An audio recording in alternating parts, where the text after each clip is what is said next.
हर हर महादेव, जय माता दी। तो आज हम इस वीडियो में सुनेंगे ज्येष्ठ शुक्ल पक्ष की निर्जला एकादशी की कथा। तो आइए सुनते हैं इस कथा को। श्री भीमसेन बोले, हे पितामह, भ्राता युधिष्ठिर, माता कुंती, द्रौपदी, अर्जुन, नकुल और सहदेव आदि एकादशी के दिन व्रत करते हैं और मुझसे एकादशी के दिन अन्न खाने को मना करते हैं। मैं उनसे कहता हूँ कि भाई, मैं भक्ति पूर्वक भगवान की पूजा कर सकता हूँ और दान दे सकता हूँ, परंतु मैं एकादशी के दिन भूखा नहीं रह सकता।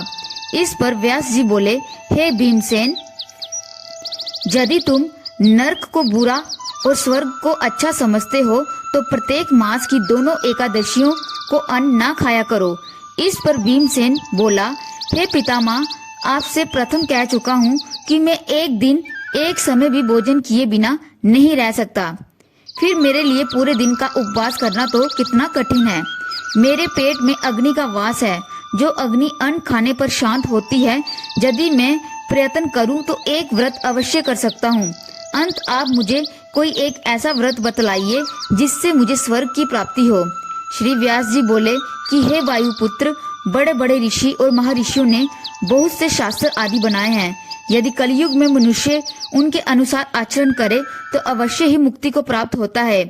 उनमें धन बहुत कम खर्च होता है। उनमें से जो पुराणों का सार है उसे कहता हूँ कि मनुष्यों को दोनों पक्षों की एकादशियों का व्रत करना चाहिए।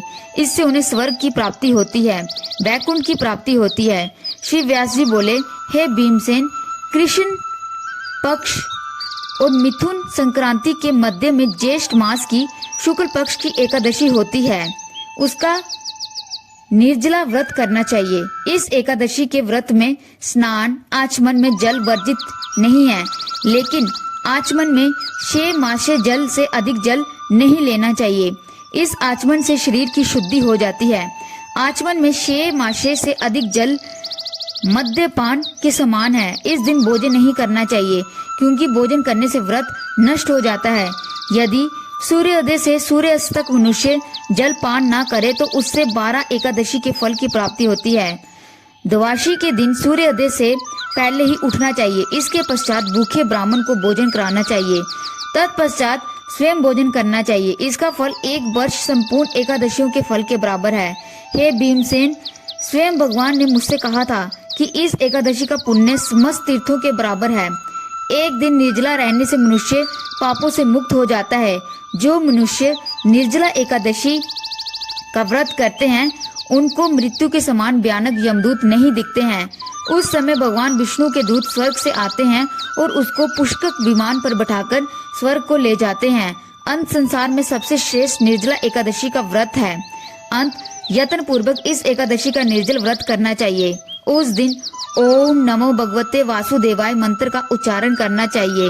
उस दिन गोदान करना चाहिए। व्यास जी के ऐसे वचन सुनकर उसने निर्जला व्रत किया। इस एकादशी को भीमसेन या पांडव एकादशी भी कहते हैं।